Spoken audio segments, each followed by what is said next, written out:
बिस्मिल्लाहिर्रहमानिर्रहीम। अस्सलामुअलैकुम। आप देख रहे हैं डीडीपी एनालिटिका। आज से 2 दिन पहले मैंने एक वीडियो लोड की थी जिसमें मैंने खदशा जाहिर किया था कि फॉल्स फ्लैग ऑपरेशन के चांसेस मौजूद हैं। भारत आज एक मुश्किल से दो चार है, जहां एक तरफ तो मोदी की जिद है कि उसने किसानों के बारे में, फसलों के बारे में जो कानून बनाए हैं वो उन पे कायम है, उसको बदलेगा नहीं। और दूसरी तरफ किसान भी उतने ही मुत्तहिद और मुसम्मम इरादे के साथ बैठे हुए हैं कि वो जब तक इस कानून को ख़त्म नहीं करा लेते उन्होंने वहाँ से उठना नहीं। और लाजमी बात है कि 60 दिन के करीब या 60 से 62 दिन हो गए और वो वहाँ पे सर्दी गर्मी और बारिश धूप में वो जलीलो ख्वार हो रहे हैं, तो उनका भी सब्र का पैमाना लबरेज होगा। सो लाजमी बात है कि वो हो सकता है दिल्ली की तरफ वो चढ़ाई करें, लेकिन इन हालात में उनके लिए मुश्किलात बड़ी हैं, मगर वो इरादा उनका मजबूत लगता है। अब भारत ने यही काम करने के लिए जो मेरे खदशात थे वो बिल्कुल सच साबित हुए और आज ये खबर बाहर आई कि वहाँ पे आप कह लीजिए कि गलती से पकड़ा होगा, लेकिन पुलिस ने कुछ तैयार किए हुए थे आदमी जिनको वेपन्स दिए हुए थे, और उनको ये हुक्म था कि आपने 26 तारीख को जब ये जुलूस उठे इनका किसानों का, तो उनके जो चीदा चीदा लीडर हैं 6-7 उनको आपने उड़ा देना है। और लाजमी बात है कि लीडर मरते तो फिर उसके बाद वहाँ पे कोहराम वगैरह मचता, फिर पुलिस को और मौका मिलता उनको डिस्पर्स करने का भी, या शायद और भी उस भगदड़ में दुनिया को मारा जाता। और ये एक फॉल्स फ्लैग ऑपरेशन की प्लानिंग थी कि मारने के बाद ये कहा जाता है कि दहशतगर्द जो हैं वो बाहर से आए थे, पाकिस्तानी थे, और फिर आप देख लेते कि ये एक फसाद खड़ा हो जाता। और ये मैं हमेशा कहता हूँ कि सिख कम्युनिटी इसमें सबसे ज़्यादा ख़तरे में है। उसकी वजह यह है कि सिखों के अंदर जो एक गुडविल पाई जाती है पाकिस्तान के लिए, उसको वो ख़त्म करना चाहते हैं। अच्छा, पाकिस्तान में गुडविल जो उन सिखों के बारे में है वो उसका जवाज़ है, उसकी वजह है। और वजह ऐसे नहीं है, कोई छोटी वजह नहीं है। वो ये है कि एक तो खैर आपने करतारपुर खोला, बड़ा अच्छा हमने मेहमान नवाजी का सबूत दिया और बहुत पैसा लगा कि एक ऐसी जगह बना दी, एक ऐसा शाहकार बना दिया जो सिखों ने बड़ा सराहा जिसको। लेकिन दूसरी तरफ यह है कि सिखों ने भी बड़ी मदद की। कश्मीर के मामले में सिखों का मौक़िफ़ बिल्कुल मुख्तलिफ है। वो कश्मीरियों का हक समझते हैं और कश्मीरियों की न सिर्फ मदद करते हैं बल्कि उनकी हमायत भी हर जगह करते नज़र आते हैं।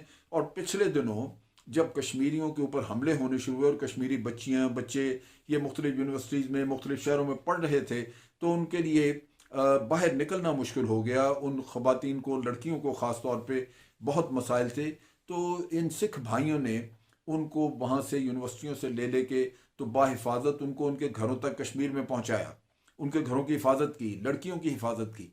तो ये एक ऐसा अमल है जो कि जिसके लिए पाकिस्तानी भी शुक्रगुजार हैं कि हमारे कश्मीरी बहनों भाइयों को आपने तहफ़्फ़ुज़ दिया।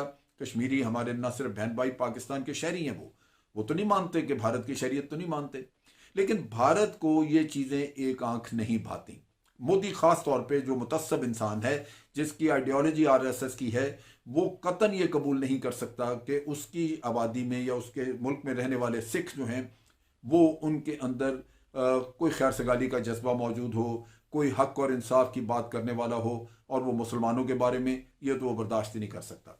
लिहाजा ये एक इशू था जिसके ऊपर हमने ये देखा कि ये उनको मारने के लिए एक साजिश की गई थी, लेकिन ये साजिश गलती से पकड़ी गई। ये पकड़ी नहीं जानी चाहिए थी, लेकिन किसी अदारे ने ये देखा, उनको पता लगा, तो उन्होंने इसको बेनकाब कर दिया। लेकिन ये कहना कि यहाँ ख़त्म होगी बात ख़त्म नहीं हुई। जब मोदी ने कानून जो बना दिए उसको उसने बदलना ही नहीं, जो स्टेक होल्डर्स हैं उनसे उसने मशवरा करना ही नहीं, स्टेक होल्डर्स की ख्वाहिशात को उसने रद्द कर दिया और वो खामोश बैठा है आराम से, उसको परवाह नहीं। तो फिर इन हालात में लाजमी बात है कि धरना तो ख़त्म नहीं होगा, तो फसाद बढ़ेगा और मोदी उसको ख़त्म करने के लिए फिर पाकिस्तान का नाम इस्तेमाल करेगा और कोई धमाका या इस तरह की बात हो सकती है। इसके चांसेस मौजूद हैं, बावजूद इसके कि हम दुनिया को बार बार कह रहे हैं कि जनाब ये फॉल्स फ्लैग ऑपरेशन करवाते हैं। अब ये सोच सकते हैं, इस पर सवाल किया जा सकता है, ख़ास तौर पे मेरे जो दोस्त भारत से मेरी वीडियो देखते हैं वो अक्सर औकात बड़े एक तो ज़बान अच्छी नहीं इस्तेमाल करते, बदतमीज़ी करते हैं, लेकिन दूसरा उसके साथ साथ सवाल उनके बड़े बड़े अजीब व गरीब होते हैं। लेकिन इसमें जो सवाल उठ सकता है मैं उसका खुद जवाब दूं, वो ये है कि पाकिस्तान ने डोजियर दिए, सब कुछ किया, लेकिन पाकिस्तान ने अभी तक दुनिया में वो कोशिश नहीं की जहां भारत का हकीकतन सही चेहरा दुनिया के सामने आ जाए और लोग इसको तस्लीम कर लें, एक ऐसी हकीकत को जो कि मौजूद है। और ये नहीं कि दुनिया में पता नहीं है, लेकिन पता होने के बावजूद एक मुनाफकत है, एक मफादात का मसला है जहां वो भारत के साथ ताल्लुकात बिगाड़ना नहीं चाहते तो इस तरह करें। लेकिन अगर पाकिस्तान ज़ोरदार तरीके से इस चीज़ को लेके आगे बढ़े और दुनिया को शवाहिद और सारा किस्सा सामने खोल के रखे कि किस तरह ये हरकतें करते हैं, ख़ास तौर पे अर्नब गोस्वामी के इस जो उसकी व्हाट्सएप चैट जो सामने आई है उसकी रोशनी में अगर आप देखें तो बिल्कुल वाज़ेह हो जाता है, और बाकी भी आपके पास इंटेलिजेंस और शवाहिद द्वारा मौजूद हैं, ये दुनिया के सामने जाना चाहिए। इस पर मैं बात बाद में करता हूँ, लेकिन मैं यह बात करने लगा था कि मुझे क्यों ये शक गुजरता है कि ये काम ये करेंगे।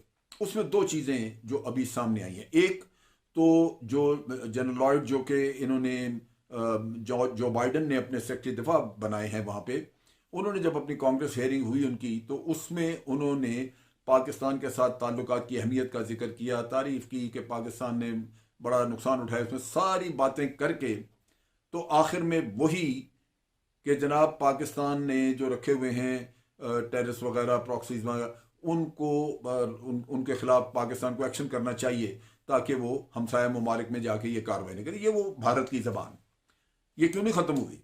इसका मतलब उससे साफ जाहिर है कि अभी तक अमेरिका को आपने वो सही चेहरा नहीं दिखाया भारत का जो दिखाने की ज़रूरत थी।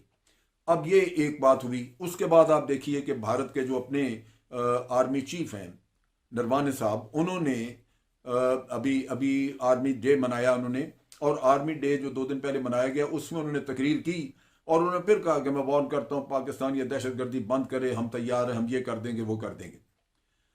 तो ये एक इंडिकेशन मिलती है कि वो आज भी इसका आसरा लेके बैठे हुए हैं कि हमने ये कुछ करना है। अब भारतीय जो मेरे वीडियो देखने वाले वो अक्सर सवाल करते हैं कि जी आप इसका वावेला क्यों करते हैं? ये वावेला सिर्फ इसलिए, मैं 2 चीज़ें इसमें बताना चाहता हूँ। एक बात ये कि हम चाहते हैं कि दुनिया ये चीज़ देखे, तस्लीम करे कि भारत झूठा मुल्क है, भारत अपने अवाम के साथ झूठ बोलता है, भारत के लीडर खुद अपने सियासी मकासद के लिए अपने लोगों को उनकी लोगों की जानें लेते हैं, उनको कत्ल करवाते हैं और फिर पाकिस्तान पर इल्ज़ाम डलवा के तो हम दुनिया से हमदर्दियाँ समेटने की कोशिश करते हैं। हम ये किस्सा ख़त्म करना चाहें, हम नहीं चाहते कि हमारे ऊपर कोई इल्ज़ाम हो, लेकिन इससे ये अगर कोई भारतीय मतलब निकालता है कि हम जंग से बचने की कोशिश कर रहे हैं या जंग से डरने की, नहीं।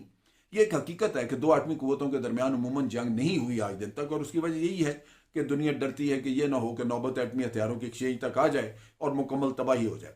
तो उसमें डरने की बात नहीं, पाकिस्तान तैयार है। और मैं तो कसम अपने जिस मालिक ने रब्बुल आलमीन ने मेरी जान लेनी है, जो उसका कर्जा मैं मौजूद हूँ इस दुनिया में, उसी की रहमत से मैं ये वसूख से, पूरे वसूख से ये कह रहा हूँ कि भारत को इस दफ़ा वो चने चबाए जाएंगे, वो सबक सिखाया जाएगा जो भारत ने ज़िंदगी में कभी नहीं देखा होगा। पाकिस्तान टेक्नोलॉजिकली, वेपन्स के लिहाज से हर तरह पूरी तरह तैयार है। सो वो ख़तरा नहीं है, वो कतन ऐसी प्रॉब्लम नहीं है कि हम जंग से कोई जाने। जंग से बचना ये सियासी लीडरों का काम है। सियासी लीडर जो है वो हमेशा अपने मुल्क को जंग से बचा के रखते हैं, इस वजह से कि वो नहीं चाहते कि उनके तरक्की का रास्ता जो वो पीछे चला जाए।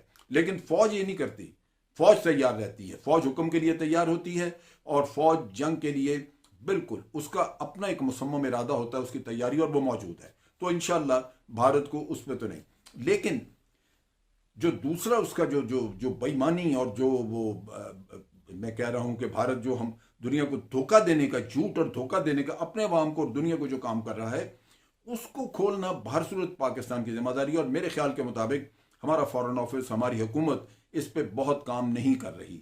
हमने वक्तन फ़क्तन एक ट्वीट, एक प्रेस कॉन्फ्रेंस, एक बात कर दी और फिर मुतमईन होकर बैठ गए, नहीं, इससे दुनिया नहीं हिलती।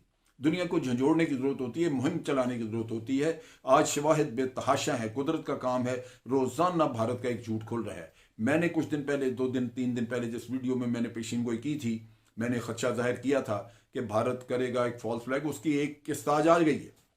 वो आज टेलीविजन चैनल्स पे दिखा दी हैं लोग उन्होंने, जो कि जिनको ये टास्क दिया गया था कि आप लोगों ने सिख लीडर मारने हैं। तो उस लिहाज से अभी भी मैं जो आपको बता रहा हूँ मेरी अपनी असेसमेंट है, लेकिन उस असेसमेंट पे मेरी अपनी ज़िंदगी का पिछले 50 साल का तजर्बा है, और उसकी रोशनी में आपको बता सकता हूँ कि ये फिर कोई कार्रवाई करेंगे, क्योंकि तभी वो जो जनरल नरवाने वगैरह ने नाम दिया है या अमरीकी जो बात कह रहे हैं, इसका मतलब यह है कि दुनिया में आज भी ये बात कायम है। लिहाजा पाकिस्तान को इसमें बहुत मेहनत करनी होगी और इस किस्से को छोड़ना नहीं चाहिए।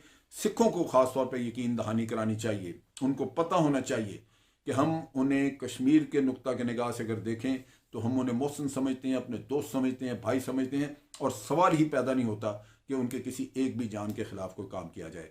आज के लिए इतना ही। अफवाज पाकिस्तान जिंदाबाद, पाकिस्तान पाइंदाबाद।